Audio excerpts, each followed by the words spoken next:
पिना जीवन रे से दिनर से काल रात्रिर दृश्य 17 वर्षर किशोरी पिना उपरकू किए 2-3 जन ता उपरकू झांपी पड़िले। किए तुमे माने बोली पार्टी करी उठिला सी। पिनार पार्टी आ शुणागला नहीं, खाली गं गं शब्द। केवल सान भाई नितेई छड़ा बाहरर आउ केही भी तार आर्त चित्कार शुणी पारिलेनी। संपूर्ण कहानीटी कौन आसंतु शुणिबा। दरभंगा घरटीर माटी कांथकू आउजी बसी थाए पिना। दिनमानर हाड़भंगा परिश्रम परे क्लांत अवश देहटी तार विश्राम चाहे। सागर बेଳାର परित्यक्त शामुकाटीए स्वप्न शून्य जीवन रे ना अच्छी चिंता ना भावना। मन मयूरी तार भंगा ददरा चारि कांथर परिधि मध्यरे सीमाबद्ध होई जाइछि। ढुड़ेई पड़िथिबा विवश शरीरटी सतेज आउ तेज ही उठिला जगनर डाकरे। पिना नानी डाकी घर भीतर को पशि आसिला सी। किरे कथा कौन एथरक कुआड़े बुली जाउछ रे? जगन से गाँर दासघरर पुओ, भारी भल पिलाटीए। भल पढ़ुथिला बोली पिला बेड़ू समस्तंकर आदर पाई आसीछि। गाँ कॉलेज रु बीए पास करिछि। अधिक पढ़िबाकू बाहरकू पठेइबा पई बापांक पाखरे पैसा नथिला। जाहा हेउ पिलाटी भल कामरे हाथ देइछि। बेश 2 पैसा रोजगार करी ता बुढ़ा बापार सहारा होईची। सखाळु सखाळु उठी यात्री गोटाइबा तार नीतिदिनिया काम। बुढ़ा बुढ़ी ठारू पिला छुआ जाके ए खंडमंडल रे सबुरी पाखरे से बेश परिचित। तीर्थ दर्शन कन्याकुमारी ठारू हिमालय मध्यरे जेते जेते तीर्थ केन्द्र भ्रमण कराई दर्शन कराइबा ता काम। यात्री कंटाक्ट करिबा पई गाँ गाँ घुरी बुले से। पिना नानीर इंगित से बुझी पारिला। हाँ पिना नानी, खास सेइति पई तो पाखकू आसीची। एथरक परा उत्तर भारत जाउछु, तू निश्चय जीवु। मुंडर बाळ पाची धड़ा हेबाकू गलाणी। तोर किछि कथा एथरक शुणिबि नाही, तू अलबत जीवु। तो पई मु कंसेशन टिकेट करी देबी। देख पागलटा, मु एकुटिया मनीष कुआडे जीबी रे? जगन कहिला देख नानी, तू मना करिबुनी। मु तो नारे रिजर्वेशन करी देइछि परा। हरिद्वार, मथुरा, वाराणसी, वृंदावन केते बढ़िया बढ़िया जगह। भारतर बड़ बड़ तीर्थ स्थान दर्शन कले मुक्ति पाइबु। तोर तो खाली काम आ काम, सबुदिन तो काम लागिछि। तोर बा आउ किए अछि जे एबे हाथ गोड़ चलुछि। आ आगु कोन तू जाई परिबु? अन्य मनस्क होई पड़िला पिना। पिनार भी कुआरी मनटी थिला। सी भी केते स्वप्न सजाई बसीथिला काहारी बाटकू चाही। एक छोट परिवारर युवतीटीए। बापा माँ भाई भौणी तार भी समस्ते थिले। संसारटी तार थिला अति आनंदमय। स्नेह प्रीतिर पार्वण झरुथिला। समयर स्रोतरे कुआडे भासीगला सबुकिछि। जेल रु मुकुड़ी जेबे फाटक बाहरे पाद दिए से दिन ताकू संखोलिबाकू केही नथिले। जमीदार बलवंत रायर अत्याचार सही न पारी तार बापा माँ परिवार गाँ छाड़ी चलीगले। जमीदारर क्रोधरे तार संसार पोड़ी छारकार हो जाइछि। दीर्घ 14 वर्षर सश्रम कारादंड परे मुक्ति पाई जेल रु फेरी आसे पिना। जेलर लौह पाचेरीर निर्बुज कक्षरे तार यौवनर प्रतिटी मुहूर्त कठेइछि। हत्या करिछि मन मध्यरे डेणा मेलिथिबा प्रजापतिटीकू। विचित्र ए देशर आईन कानून। पिना परी गोटे पवित्र बालिकार मनर अवस्थाकू जेबे बुझी पारे ना, तेबे से कानून केड़े असहाय। से सिना निजर इज्जत को पदारे पकाई पारिलानी। मुह खोली काठ घर भितरे कही पारिलानी। किंतु आईन कौन अबला नारी ठारू आहुरी दुर्बल। से दिन काठगड़ा भितरे ठिया हुई मुक पालिटी जाइथिला पिना। वकिल जेरा करी चली थांती। 17 वर्षर किशोरी पिनार पाटिरू शब्दटीए भी भारी नथिला। मुह रक्तवर्ण, कपाଳରେ श्वेद बिंदु। शेषरे अचेत होई काठगड़ा भितरे टळी पड़िथिला सी। किंतु आईनी अटकी जाई नथिला। जमीदार राय बाबूंकर सान पुत्र को हत्या करिथिबा अभियोगरे पिनाकू 14 वर्ष सश्रम कारादंड रे दंडित करागला। से दिनर सेई काल रात्रिर दृश्य आज तार आखि आगरे झलसी उठे। बापा माँ और तार सान भौणी मामूंक घर को जाई थांती। घरे सीए और सान भाई नितेई। आषाढ़र मुखर संध्या। बिजुड़ी और घड़घड़ी सहित असरा को असरा वर्षा थमिबार ना नाही। रात्रि बढ़ी चली थाए। दांड कबाट लगाई देई पिना चुली मुंडरे बसी रोषेई आरंभ करे। नितेई जोर जोर पाटिरे वर्णबोधर गीत बोलुथाए। बिजुड़ी घड़घड़ी सह दलकाए पवन रे हठात लंठनटी लिभिगला। नितेई डर चित्कार करी नानी को जाई कुंडाई पकाइला।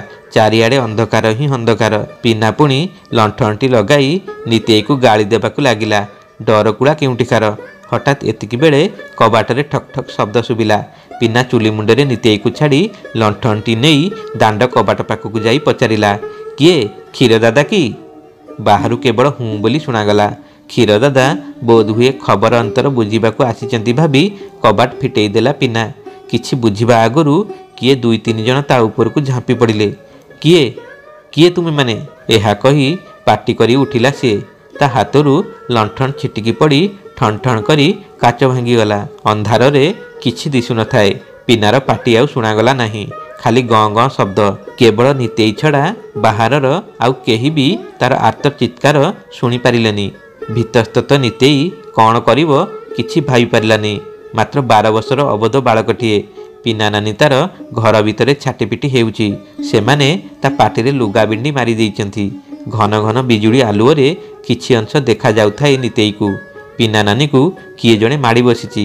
ଆଗ ପଛ କିଛି ନ ଭାବି ରୋଷେଇ ଘର କୋଣରେ ଥୁଆ ହୋଇଥିବା ଧାରୁଆ କଟୁରୀଟିକୁ ଧରିକରି ଆଗେଇ ଆସିଲା ସେଇ ଆଡ଼କୁ।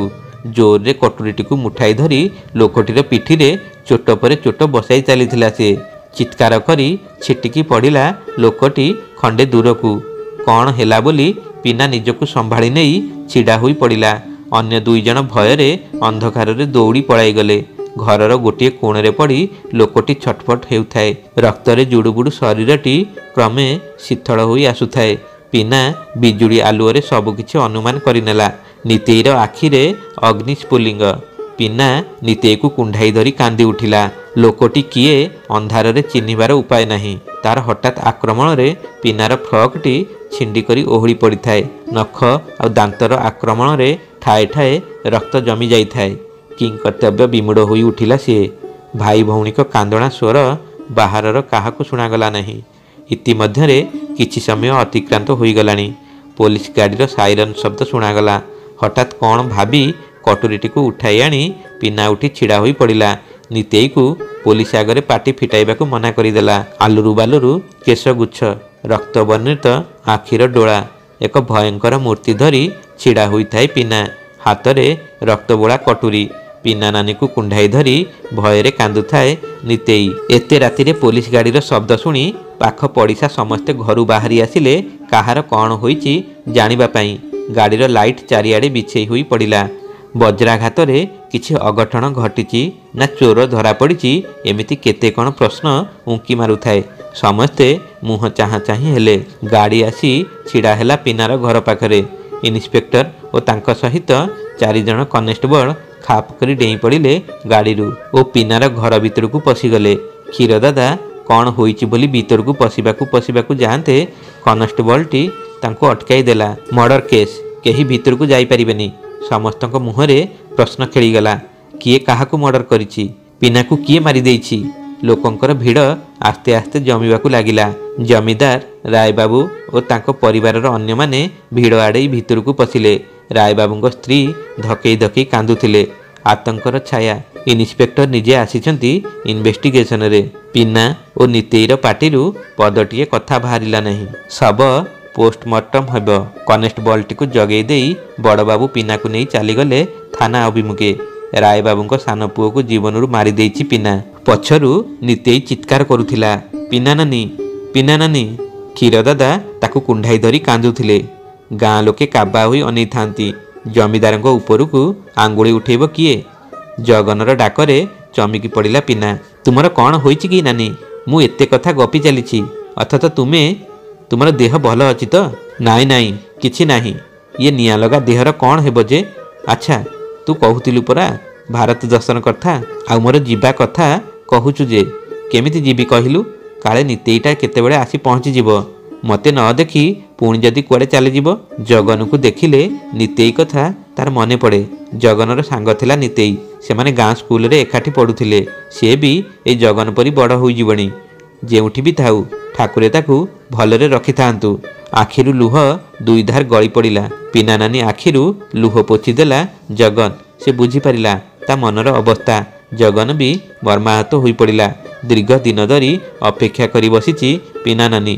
ଦିନେ ନା ଦିନେ ନିତେଇ ନିଶ୍ଚୟ ଫେରି ଆସିବ। ତାର ବଞ୍ଚିବାର ଏକମାତ୍ର ଭରସା ସିଏ। ବୟସ ଆସି 40 ପାଖାପାଖି ହେଲାଣି। ମୁଣ୍ଡ ବାଳ ସବୁ ପାଚି ଧଳା ପଡ଼ିଯାଇଛି। ଆଖି 2ଟି କୋରଡ଼। ଜଗନ ଯାଉ ଯାଉ ପୁଣି ଦୁଆର ମୁହଁରୁ ଫେରି ଆସିଲା।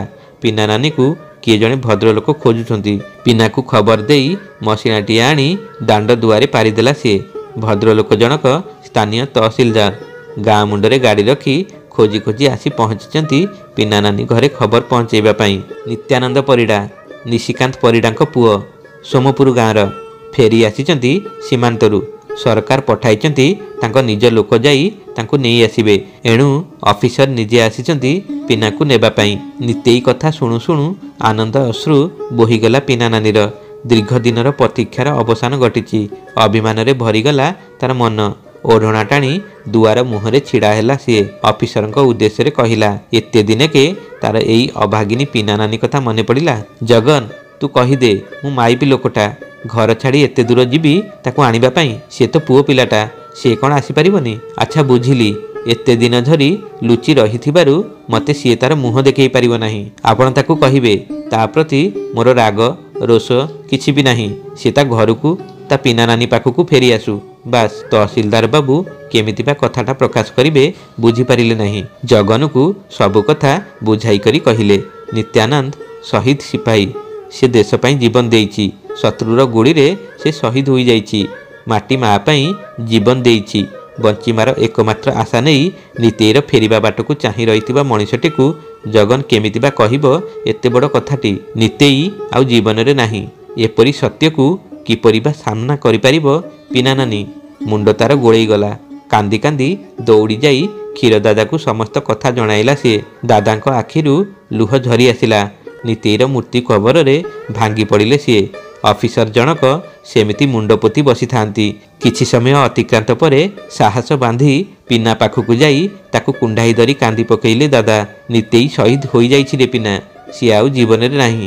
ହଠାତ୍ ଯେମିତି ପିନା ଉପରେ ବଜ୍ରପାତ ହେଲା। କିଛି ନ ବୁଝିଲା ପରି ସମସ୍ତଙ୍କ ମୁହଁକୁ କଲବଲ କରି ଅନାଇଲା ସିଏ। ଥପକିନା ବସି ପଡ଼ିଲା ପିଣ୍ଡାରେ, ଯେମିତିକି ସେ ପଥର ମୂର୍ତ୍ତିଟିଏ ପାଲିଟି ଯାଇଛି। ଦାଦା ତାର ଏପରି ଅବସ୍ଥା ଦେଖି ମୁଣ୍ଡରେ ହାତ ଦେଇ ପିଣ୍ଡାରେ ବସି ପଡ଼ିଲେ। ଜଗନ ପିନା ନାନୀକୁ ହଲାଇ ଦେଇ ନିତାଇ ଯେ ଆଉ ଏ ସଂସାରରେ ନାହିଁ, ସେ ଦେଶ ପାଇଁ ନିଜ ଜୀବନ ବଳି ଦେଇଛି ବୁଝେଇବାକୁ ଯାଇ ପିନା ନାନୀ କୋଳରେ ମୁଣ୍ଡ ଥୋଇ ଦେଇ କାନ୍ଦି ଉଠିଲା। ହା ନିତେଇ କହି ଅଚେତ ହୋଇ ପଡ଼ିଲା ପିନା। ଖବରଟି ଚାରିଆଡ଼େ ପ୍ରଚାର ହୋଇଗଲା ନିମିଷକ ମଧ୍ୟରେ। ବିମାନ ବନ୍ଦରଠାରେ ପ୍ରବଳ ଭିଡ଼। ସମସ୍ତେ ଅପେକ୍ଷା କରିଛନ୍ତି ଶହୀଦ ନିତ୍ୟାନନ୍ଦକୁ ପାଛୋଟି ନେବା ପାଇଁ। ରାଷ୍ଟ୍ରୀୟ ମର୍ଯ୍ୟାଦା ଦେଇ ନିତେଇର ମର ଶରୀରକୁ ସରକାର ଗ୍ରହଣ କରିବେ। ମୁଖ୍ୟମନ୍ତ୍ରୀ ଠାରୁ ଆରମ୍ଭ କରି ସାଧାରଣ ଜନତା ପର୍ଯ୍ୟନ୍ତ ଅପେକ୍ଷା କରିଛନ୍ତି। ଆମରି ଓଡ଼ିଆ ପୁଅ ଭାରତର ଯବାନ, ଦେଶ ପାଇଁ ପ୍ରାଣ ଦେଇଛି। ମାଟି ମା ପାଇଁ ରକ୍ତର ହୁରି ଖେଳି ଯାଇଛି। ଧନ୍ୟ ଧନ୍ୟ ତାର ବାପା ମା, ଆଉ ଧନ୍ୟ ସିଏ। ଆମରି ଆକାଶର ଉଜ୍ଜ୍ୱଳ ତାରକାଟି ସବୁଦିନ ପାଇଁ ଅସ୍ତମିତ ହୋଇଯାଇଛି। ଭିଡ଼ ଭିତର ଦେଇ ଆଗେଇ ଚାଲିଥାଏ ପିନା ଓ ଜଗନ। ଖୋଦ୍ ଏସ୍ପି ସାହେବ ଆଗେ ଆଗେ ବାଟ କଡ଼େଇ ନେଇ ଚାଲିଛନ୍ତି। ପିନା ସହିତ ଥାଆନ୍ତି କ୍ଷୀର ଦାଦା ଓ ଜଗନ। ପିନା ଏସବୁ ଦେଖି କାବା ହୋଇଯାଇଥାଏ। ଏତେ ଲୋକ ଆସିଛନ୍ତି ନିତେଇକୁ ଦେଖିବାକୁ। ସ୍ୱୟଂ ମୁଖ୍ୟମନ୍ତ୍ରୀ ଆଗେଇ ଆସି ପିନାକୁ ପ୍ରବୋଧନା ଦେଇ କହିଲେ, ପିନା ଦେବୀ, ନିତ୍ୟାନନ୍ଦ ପରି ଭାଇ ପାଇଁ ଆପଣ ଧନ୍ୟା। ସିଏ ଆମର ବୀର ସନ୍ତାନ, ତା ପାଇଁ ଦେଶ ଗର୍ବିତ। ଓଢ଼ଣା ଟାଣି ତଳକୁ ମୁହଁ ପୋତି ଲୁହ ଗଡ଼ାଉଥିଲା ପିନା। ଠିକଣା ସମୟରେ ସ୍ପେଶାଲ ଫ୍ଲାଇଟ୍ ଆସି ପହଞ୍ଚିଲା ଏୟାରପୋର୍ଟରେ। ତୋପ ଫୁଟାଇ ଯଥା ସମ୍ମାନ ପ୍ରଦାନ କରାଗଲା କଫିନ୍ ଭିତରେ ରଖାଯାଇଥିବା ଶହୀଦ ନିତ୍ୟାନନ୍ଦର ମର ଶରୀରକୁ। ବିଶିଷ୍ଟ ଅତିଥିମାନେ ପୁଷ୍ପଗୁଚ୍ଛ ପ୍ରଦାନ କରି ଶ୍ରଦ୍ଧାଞ୍ଜଳି ଅର୍ପଣ କଲେ। ପିନା ନାନୀ କଫିନ୍ ଭିତରେ ଥିବା ବାକ୍ସ ଉପରେ ହାତ ବୁଲାଇ ନିତେଇକୁ ଅଣ୍ଡାଳିବାକୁ ଲାଗିଲା।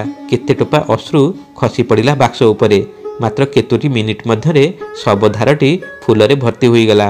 ସେଠାରେ ସେମାନେ ନିତେଇର ମର ଶରୀରଟିକୁ ନେଇ ଆଗେଇ ଚାଲିଲେ ଗାଁ ଅଭିମୁଖେ। ଗାଁରେ ପହଞ୍ଚିଲା ବେଳକୁ ସନ୍ଧ୍ୟା। ଅସ୍ତାଚଳଗାମୀ ରବି ନିତ୍ୟାନନ୍ଦକୁ ଶେଷ ବିଦାୟ ଜଣାଇବାକୁ ଯେମିତି ସାହାଡ଼ା ଗଛ ଆଢ଼ୁଆଳରେ ଅପେକ୍ଷାରତ। ଗାଁ ମୁଣ୍ଡ ବରଗଛ ମୂଳେ ହଜାର ହଜାର ଲୋକ ରୁଣ୍ଡ ହୋଇଥାନ୍ତି ନିତେଇକୁ ଦେଖିବା ପାଇଁ। ତାଙ୍କରି ଏଇ ମାଟିର ପୁଅ ମାଟି ମା ପାଇଁ ଶହୀଦ ହୋଇଯାଇଛି। ଆବାଳ ବୃଦ୍ଧ ବନିତାଙ୍କ ଆଖିରେ ଅଶ୍ରୁ। ଆଗରେ ଚାଲିଛନ୍ତି ଜମିଦାର ରାୟ ମହାଶୟ ଫୁଲମାଳ ଧରି। ଗାଁ ଦାଣ୍ଡ ଆମରି ପୁଅ ନିତେଇ ଭାଇ ଅମର ରହେ ଧ୍ୱନିରେ ଭରିଗଲା। ପିନାର ଅନ୍ତର ଫାଟି ପଡ଼ୁଥାଏ। ଏଇ ନିତେଇ ଦିନେ ପିନା ନାନୀର ଇଜ୍ଜତ ବଞ୍ଚେଇବାକୁ ଯାଇ ରକ୍ତର ହୁରି ଖେଳି ଯାଇଥିଲା। ଆଜି ସେ ମାଟି ମା ପାଇଁ ନିଜ ଜୀବନକୁ ବାଜି ଲଗେଇ ଦେଇଛି। ପିନା ଆଖିରେ ବୋହି ଯାଉଥିଲା ଆନନ୍ଦ ଅଶ୍ରୁ। ପାଗଳିନୀ ପରି ପିନା ଶେଷଥର ପାଇଁ ନିତେଇ ମୁହଁରେ ଆଙ୍କିଦେଲା ଅଜସ୍ର ଚୁମ୍ବନ। बंधुगण आशा करूछु आपण मानकु ए कहानी निश्चय पसंद आसीथिबो। कहानी पसंद आसीथिले हमर ए चैनल को लाइक एवं शेयर कर दियंतु। हां जदि हमर ए चैनल को नुवा करि आछिथिति चैनल टी को सब्सक्राइब करबा संगे संगे बेल आइकन को दबेई ऑल बटन टी को चिपि दियंतु। जेते बेले भी एई बडी वीडियो हम चैनल रे आसीबो सर्वप्रथमे आपण मानक पाखु नोटिफिकेशन दिबो। पुनी देखाबो आगामी वीडियो रे आ एको नुवा कहानी को नै सेतबो पंत रहउछु। जय जगन्नाथ।